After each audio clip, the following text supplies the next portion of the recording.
And it's still basically just the necessary play there, just identifying that you have to be very aggressive. So Blink Dagger is going to be like a $30 rare, right? No, Blink is uncommon. Blink is probably going to be about $5, I think. Maybe less? I don't know. It's hard to say.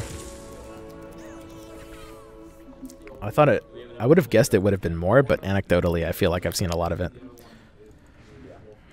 So the only decision here in the entirety of round 1 is whether we Rummusk this lane or not, because we're going to be Rummusking right into here if we're going to do it. It's honestly not a bad Rummusk. One of the biggest incentivizers towards this Rummusk is basically this idea that we've got these good green curve plays already. Like we've got a play for every lane here. This is such an early Rummusk. We can't use Rummusk this early. What the hell am I talking about? This is not the kind of deck where you can use Rummusk this early. In a different deck, maybe. But we're swarming too much, and we've got like a lot of ways to unload excess mana. This is a fairly good opener here. IMO Blink will be like 50 cents max.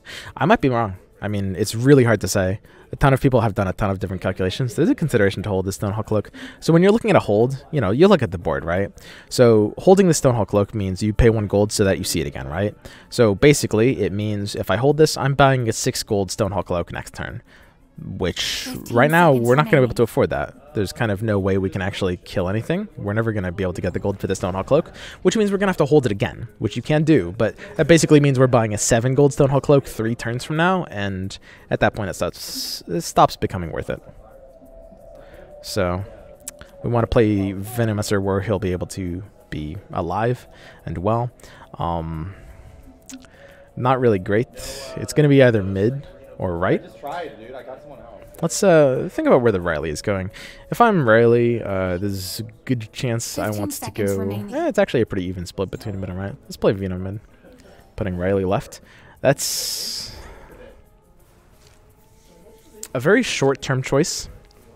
I think this play will single-handedly lose him the game. Okay, so let me be a little clear. I think this is a really, really bad play. I do think this play single-handedly loses him the game, but it might not. We'll see. So to clarify, again, one of the things to understand about how this game works is that, as we just went over, it's a huge lose condition in this game to commit 2 heroes into a lane where I have none, right? It looks like I have 1 hero here. In reality, I do have 0, right? Now, he might have mobility tools in hand. He might have escape route or relentless pursuit. In fact, he does need them. But basically, there's a lot of factors you have to take into consideration when you're deploying. He went for the immediate... He ignored every other factor except for the idea of the initial trade. He put it into the Treant, which is a great trade for him. But not only does he have 2 heroes stranded in his lane, but this is really important. They're both his only 2 black heroes, right? He's got red, and blue coming in. He's got a tricolor deck, and he put both of his black heroes into a dead lane, right? So if he doesn't have a mobility, he loses the game on the spot just by doing that. Which is, you know, not good. If he does have mobility, then it's a much better play. But mobility is fairly rare.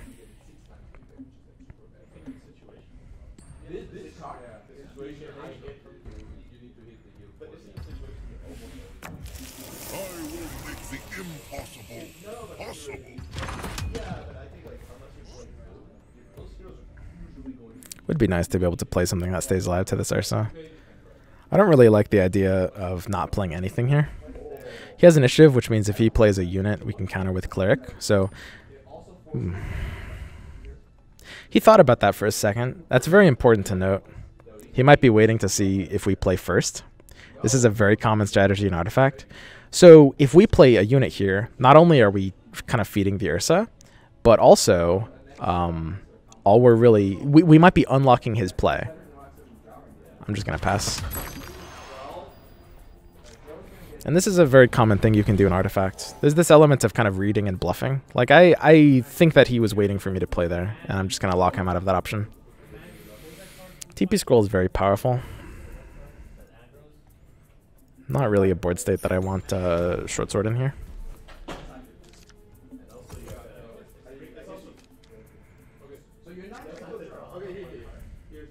Let's color spread. So he's got Skywrath. Now Skywrath Splash is very punishable because Skywrath comes out at mana 5. His Sig is mana 6, specifically Mystic Flare. Very powerful. But if we kill the Skywrath on the first turn, he's basically locked out of that Sig, plus, you know, potentially a lot of other high-value blue cards. Are we doing another giveaway? Is this happening again? Yo, these just... they really don't stop coming.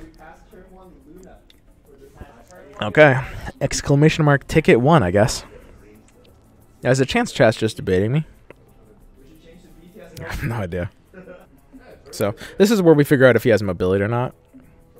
Because stranding all of your black, even something like Gank would be pretty good.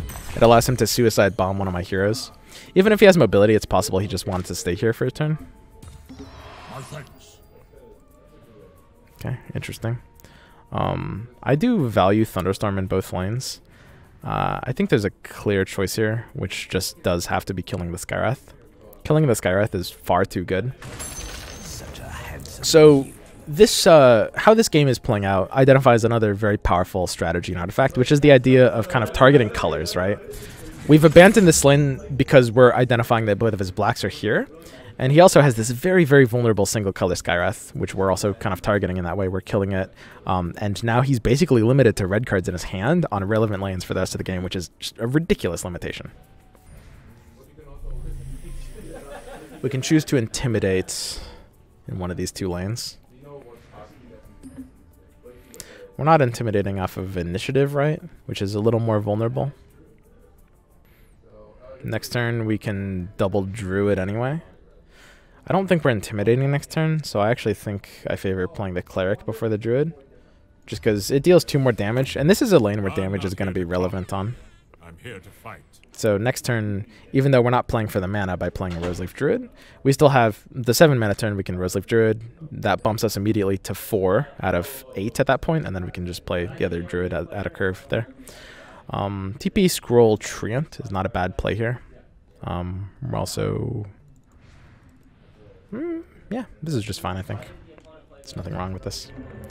So at this point, he needs to kind of do something to stop us from intimidating here. I don't think he really has a lot of play options. Keep in mind, he's a tricolor deck, and we've locked him out of 2 of his colors right now. So he's basically got no good options here. At best, he doesn't have like Duel or a Berserker's Call. It's not even Berserker's Call turn yet. He probably has a health item for Ursa. But there's a good chance we're intimidating here. If we intimidate, then putting him to mid isn't even that bad. This is right now the lane that's most important. One of the fundamentals of Artifact. Okay, I'm going to say this. Keep this in mind. This is not going to be the only time I say it. When you are going on the offense in Artifact, you want to target the lane that is... that's so good for us. You want to target the lane that is most... not okay. So the best way to explain this, there's a lane that you're gonna be winning, and there's a lane that you're gonna be losing, right? Imagine you have 3 different lanes, and you know, let's say you're winning lane 1 really hard, and they're losing it really hard. Lane 2 is kind of even on both sides. And lane 3 is like you're losing it really hard, and they're winning it really hard, right? This distribution feels pretty good. You want to be able to open up your green color option here. You might be able to defend it. So we're doing the same exact thing we did last game. We're just abusing superior positioning and targeting his colors. His Skywrath is going to come down with Mystic Flares, and that's going to be strong, but it's going to be kind of too little too late. Now, if he has mobility, if he has like a TP Scroll and a Relentless Pursuit, then this game gets a lot harder very quickly, but we still just have a very good board development on the 2 lanes that matter, right? And the most important thing is that even if the Intimidation had sent the Ursa mid, we're still abusing colors very, very well, because he can only play his red cards in mid. He's locked out of relevant colors in 2 other lanes. So this 40 is a little scary. This is going to put some pressure on us, because this means that we have effectively only 3 turns to be able to kill the other 2 towers. Maybe 2, if we actually don't get any like creep spawns or anything. Legion Banded Bearer is a very good pushing tool. He might not be able to slow us down enough, though. There's a chance he's able to win through that, though. So at this point, you have to identify kind of which lane is more defensible. Right now, this is going down to 15. This is going down to 12. We can't use Roseleaf Arm on right. Arm's kind of the most damage potential. 15 seconds remaining. I kind of like using Roseleaf and then maybe Divided We Stand. With Aghanim's resources, what isn't possible? Could also just take the Tower Barrage first. We'd like to be able to Roseleaf Arm on right, but of course we don't have the mana for that. Oh, and that just won't do anything for him.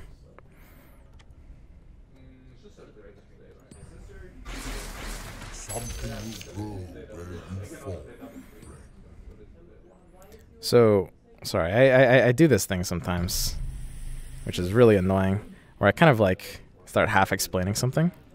Let me finish my thought. So right, it looks like we're just using Arm. Arm is probably kind of the most powerful push tool we have. Meepo is not going to have his poof off of cooldown yet. I think Divided We Stand is fine here. It is kind of overcommittal though. I mean, we can curve 2 tools, right? Maybe this is fine. We don't really need to play anything else here. I would play Divided We Stand if poof was off cooldown in time to play it here, but it's not. So this game went like 2 more rounds, you'd be absolutely screwed. I feel like, but he doesn't stand a chance right now. Yeah. Unless he's got double annihilation. He does have a pretty powerful left lane. I mean, if he's got like double Disciple, nah, that's still not enough. One melee creep spawn feels pretty good there. If he has Time of Triumph. Time of Triumph isn't even a very good pushing card, honestly. Time of Triumph is more of an inevitability card. Like, you play it for the siege, and so that your heroes just, like, will win eventually, but it's not something you really want to, like... It doesn't give you clock, really. It just gives you inevitability. It destroys the stalemate situation, too. Yes. All too common on turn 8. It's less of a race card, though. Like, all it does here is give him 12 points of damage. So trying to find a way out for this guy. Concussive shot, thunderstorm. The way out is him having Annihilate, basically. That's got to be what he's looking for here. And if he has it, you know, he might win off of that. Of course, this creep spawn could potentially just buy me an extra turn. More likely than not, he just has like Mystic Flare that I can't really do anything with. Yeah, that's not gonna do enough.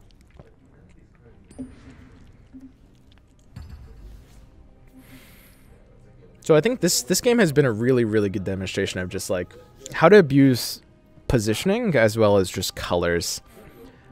Because when you're taking deployments into consideration, there's a lot of different factors. There's like the short-term value, which is like the immediate trade. And he got a really good immediate trade. He killed our Treant and kept his dude alive. That's what you want. But the long-term implications of putting the Riley here are really weak. And sometimes it's good to play for the short-term value. Like that will often happen. But just in this situation, it's very, very damaging to him. So we're going to want to use Blink Dagger somewhere here. At this point, it looks like the lose condition is going to be straight up getting 80'd here. Blinking Venomancer left will kind of stop. Sorry, the lose condition is getting annihilated here. And then just not being able to kill him fast enough. So we're going to go on the defense here. Just because playing around Annihilation is not really something you can do. I guess we can Verdant Refuge. I guess we could Refuge here. Doesn't really matter, right? Wouldn't you want Treant to blink left for 2 jump blocks? I really value the Plague Ward here. You could use 2 jump blocks. I think there's no way he's actually going to be able to push this, and I wanted to play Refuge out. I guess it can Refuge right. There could, in theory, be some combo of things that require this armor to be there.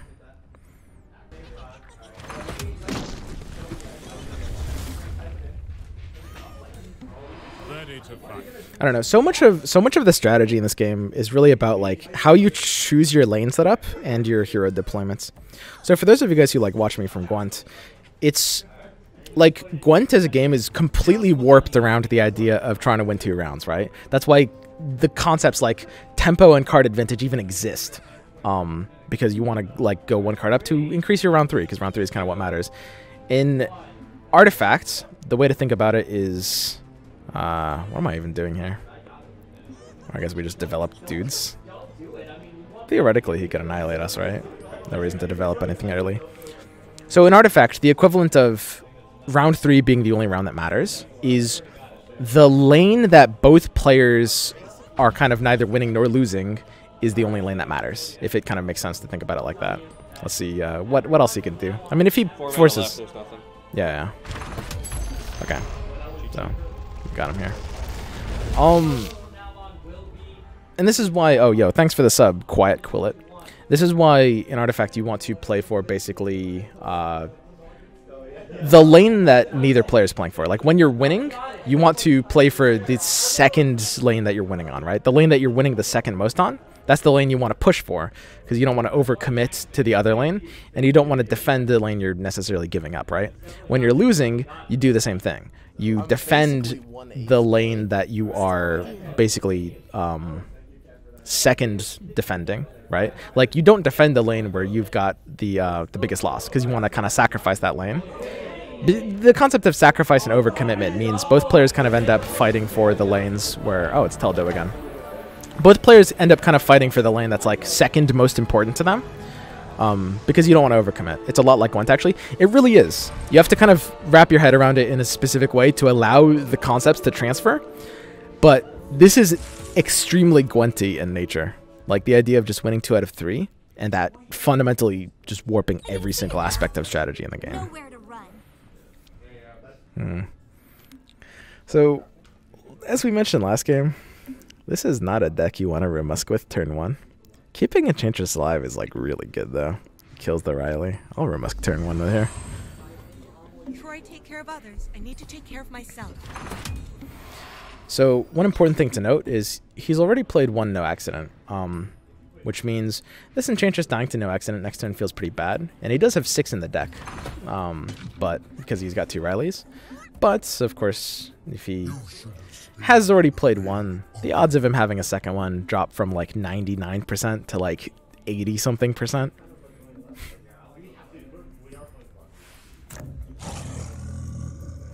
Overcommitting to 1 lane is like dumping all your good cards on round 1 in Gwent. Yes, exactly. And it's like, if you're a good player, you will kind of punish that in the right way. So here's a Blink Dagger on the left side. It's something you could consider holding here. But again, I think we have to assume we're not really getting enough golds. And we do have a Blink Dagger of our own in our main deck, so we're just going to go ahead and pass that up. In draft, normally, if you see a Blink Dagger on the side, usually you're going to be well off if you hold it. So let's think about how this is going to play out. Again, spend time on your drafts, right? Like... Or, sorry, deployments. I misspoke, not draft. Well, spend time on your draft, too. When you're deploying, you want to, like... The game gives you extra time for this step.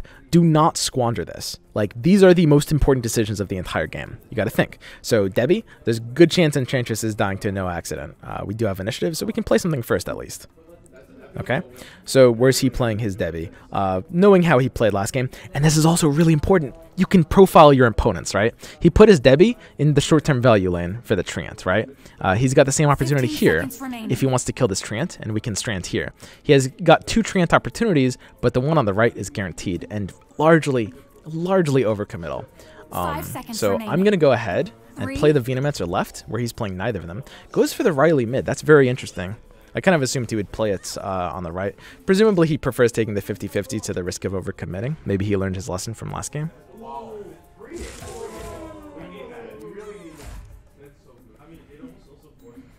So I expect a no accident to come down and snipe my Enchantress.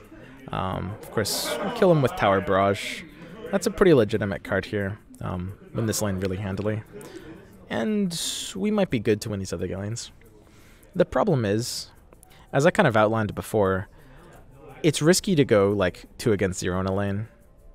We're doing it for a pretty cheap price here. And it's also left lane, which is kind of more valuable. At the same time, we do have 2 kind of like stall heroes, which are Enchantress and Venommancer. It is a little scary to strand these in this lane. It was you or me. This is like really good short-term value.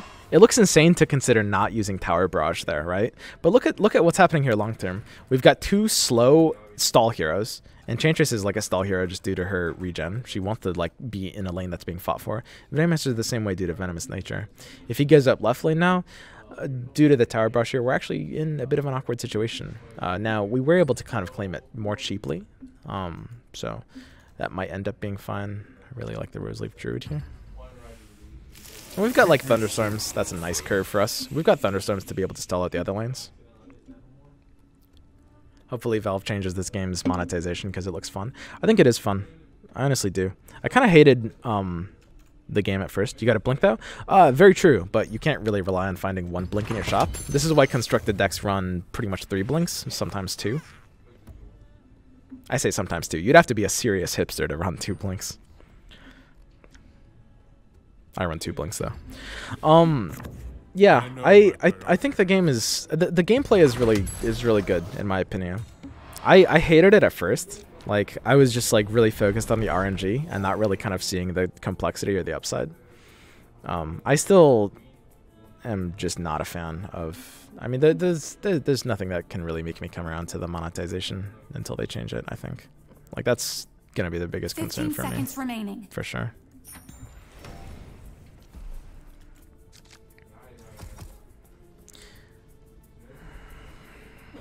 Can you explain why the monetization model is attracting criticism? Isn't it good that it's not free to play? I mean, I don't mind that it's not free to play. When the game was announced at costing $20, I think a lot of people were okay with that because they kind of assumed the price was kind of being front ended instead of just being high in general. I think the problem more so is the fact that it's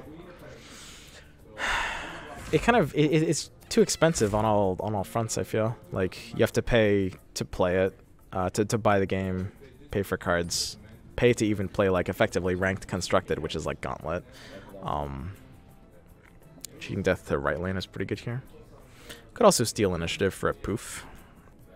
Killing the Debbie off immediately feels pretty good, and we can even TP scroll away. I like stealing initiative here. 15 seconds remaining.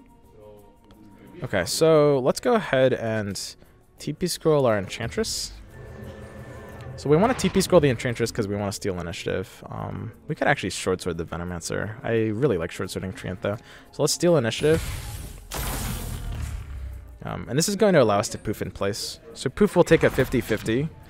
But regardless of where it goes, and hopefully it does stay in place and go in front of the Debbie, it will kill the Debbie, which is pretty good. We could also consider thunderstorming, but it's less value. So this is kind of bad for us, not doing very well against this Fen. Presumably we can short sword, but oh wow, okay. So what we could do is ventriloquy this creep. This will attract this Fen's attack, and he'll cleave our Meepo for 4. So this Meepo will still take 4 damage, and even this the Rose Leaf will take damage by doing that as well. So even though the ventriloquy saves our Meepo for 1 turn, right now Meepo is not killing other Meepos, and it sends it to 1 and sends this to 2. Maybe I don't want a ventriloquy. Maybe I'm happy just letting this die. 15 seconds remaining. I mean, Meepo dying is okay, right?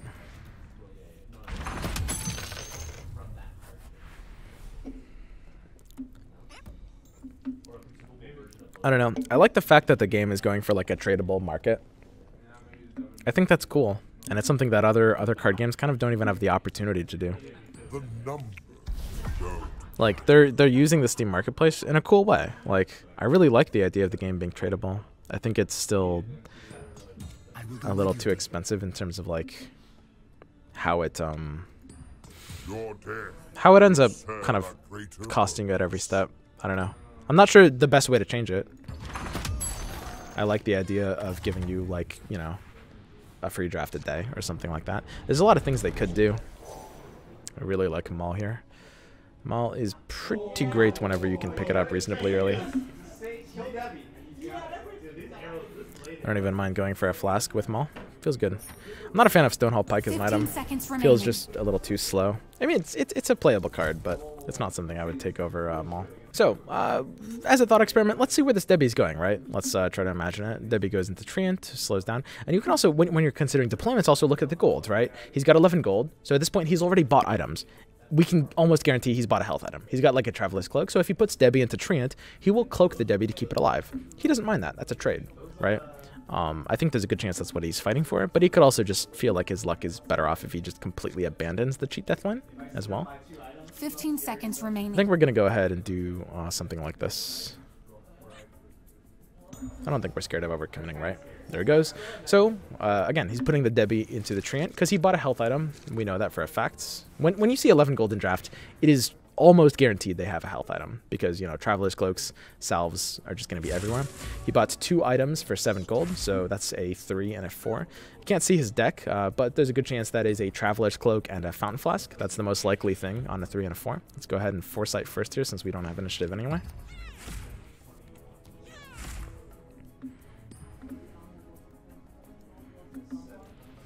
And we're just not concerned with this lane, so we're not going to drop a maul here or anything.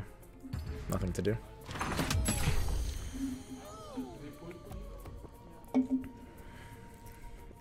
This is not really the ideal situation for Venomancer.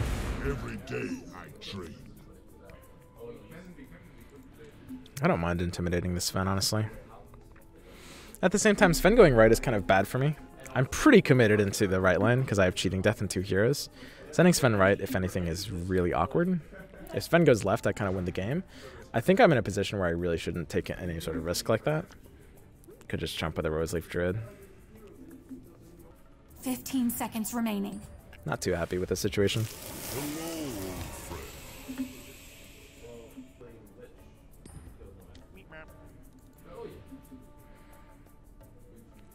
Best question is, like, where am I mauling?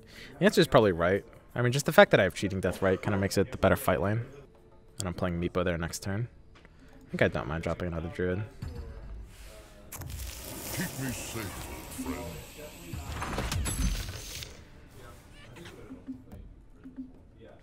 So we've got Druid here. Oops.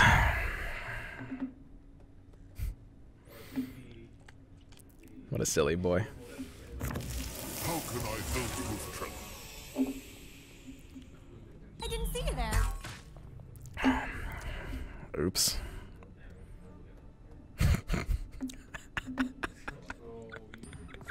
I wish there was a better Delete way. this.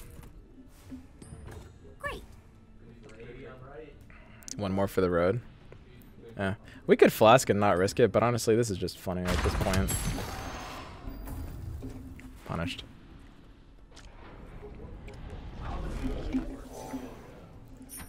That's a sweet TP scroll. If he doesn't deploy anything left, we're TPing Uvino every time. And this is the situation where we need initiative. So this is the Thunderstorm we're going for. And basically, we are just going to pass for initiative the entire game. Across all 3 lanes. A very important thing to keep in mind with initiative is it largely comes down to... So you can chain initiative, right? Because whoever passes first in a lane will be able to pass first in the next lane because they'll go first, right? So you can kind of hold initiative across multiple lanes. Right now we have initiative. We'd like to be able to TP scroll our Venomancer, but initiative right now, this game is completely riding on it. If we have initiative in the right lane, Meepo Thunderstorm, we basically win the game on the spot, presuming he doesn't have something like gank to be able to disrupt it. So I would really like to be able to use TP scroll on the Venomancer. And honestly, it still might be the correct play, because I do think he has to play something mid. The pressure is really on him to be able to play something. He's got 2 different colors mid. He wants to be able to play something mid. Freeing up the Venomancer is actually really valuable. And initiative might not matter anyway. Honestly, if he hadn't put this 1 hero mid, I would actually not TP this. In this case, I am actually going to give up the potential for initiative, just because it's going to be very hard for him to not play anything mid. The Venomancer is very important, and because we have Cheating Death on the right lane, initiative is slightly less important. He's got 2 colors here and a lot of cards. Like, he basically can't play for initiative here, so it's a situation where I feel very comfortable TPing the Venomancer out. And as soon as he plays anything, we'll just pass for initiative. At this point, we're just going to abandon the middle lane. This is kind of now our abandoned lane. You always got to have a lane plan, right? So this is the lane we won, and we're leaving it because we're not overcommitting. This is the lane we're fighting for, and both players are fighting for this lane now, right? So we're abandoning mid, and he's pushing for mid.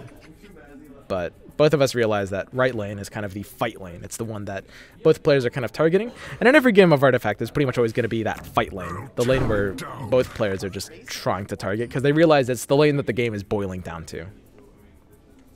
Yo, thanks for the sub, Travis Fights Dragons. Red mist rises.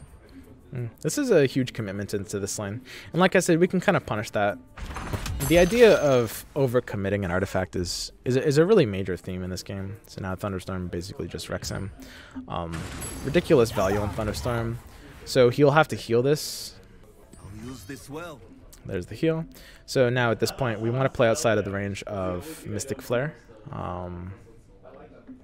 Mystic Flare right now deals 4 to everything. Of course, we've got Cheating Death, so we don't care. It'll deal 6 to everything with Concussive Shot. And we'll basically just have to trigger Cheating Death on our Meepo to keep our Meepo alive. Okay, we'll just pass. Fountain Flask is doing nothing here.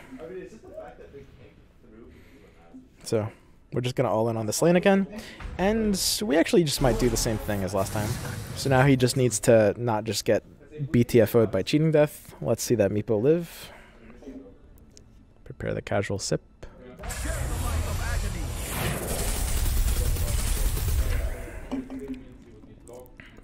Delete this.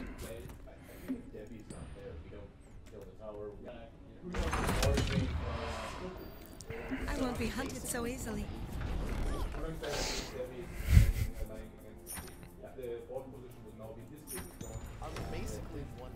Outplayed again. Yeah, guys. Better player wins. Forehead. Yeah, thanks for the subs, Mango is love, and Tom the Dog 100. Honestly, I don't actually think RNG in this game is a problem. I think that okay, so let me clarify. I think it's largely not a problem. I'm really not a fan of Cheating Death.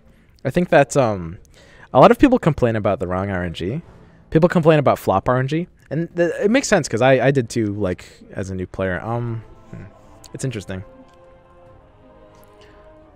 Right now, our lose condition might actually be Annihilation, but we'll just play for initiative and Thunderstorm him anyway, right? I think flop RNG is pretty much fine. It looks really bad at first until you realize that, for the most part, like heroes dying is overrated, and it incentivizes the game starting out on a different foot like every time, which is really interesting. Card games have kind of never really done that before, except for like Prismata, and I mean, you know. So the game kind of starts out differently every time. It's sent into kind of divergent paths, and it's the heroes that kind of die early that have the better chance of kind of coming back later. I think the flop is fine. It feels very bad at first, but the odds of it impacting the game actually end up being a lot lower than it seems. Because heroes... So think about heroes dying like this. You're kind of forcing your opponent to buy and use a TP scroll. That's more expensive, right? It's doubly expensive as a TP scroll because it's 5 gold differential instead of 3, and it's 2 turns instead of 1 turn in terms of, you know, the amount of time you're out of combat. They're actually both 1 turn. If it dies to combat, it will not combat for 1 turn. If it TP scrolls, it will not combat for 1 turn, right? So it really is just like a more expensive TP scroll. You have a huge hidden rubber band mechanic in this game just by being able to redeploy, and that's very powerful, right? It's all over. Yeah, there it is. Taking another win here with the Meepa deck. It's really important to kind of understand how that works. Like, killing heroes isn't always good. You're allowing them to get out of that lane, right? Like, for example, earlier in this game, if you'll remember, I was mentioning I was not really sure if I wanted to tower barrage that left lane. Really good tower barrage, killed the Debbie, secured the lane, but kind of overcommittal with 2 heroes that are a little risky to commit for. We ended up going for it, but it's still something that is not necessarily as autoplay as it looks. Because killing heroes is not always good. You're kind of just letting them loose, right?